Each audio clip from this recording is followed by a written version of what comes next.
Hello বন্ধুরা, আমি অনুরাধা। আজ রান্না করব সম্পূর্ণ নিরামিষ একটা এঁচোড়। তার জন্য এঁচোড়গুলো নুন হলুদ দিয়ে সিদ্ধ করে নিয়েছি। আর নিয়েছি আলু, মশলা নিয়েছি জিরে গুঁড়ো, ধনে গুঁড়ো, হলুদ গুঁড়ো, লঙ্কা গুঁড়ো, আদা বাটা, লবণ। এগুলো আমি এর সঙ্গে দিয়ে দেব। আর দেব সর্ষের তেল, আর দুটো কাঁচা লঙ্কা, আর টমেটো কুচি দিয়ে আমি এটাকে ভালো করে মেখে নেব।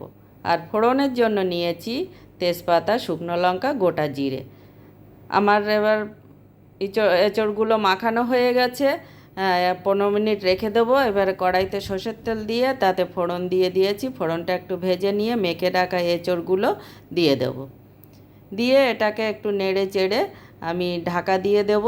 ঢাকা দিয়ে দিয়ে লো ফ্লেমে আমি এটাকে কষিয়ে নেব। মাঝে মাঝে ঢাকনা তুলে নেড়ে দিতে হবে। আমার কষানো হয়ে গেছে, আলুগুলোও সিদ্ধ হয়ে গেছে।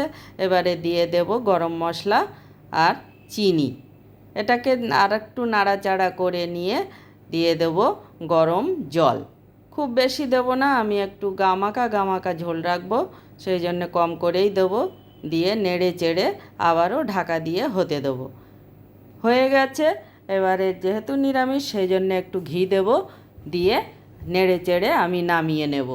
আমার রেডি হয়ে গেছে নিরামিষ এঁচোড়।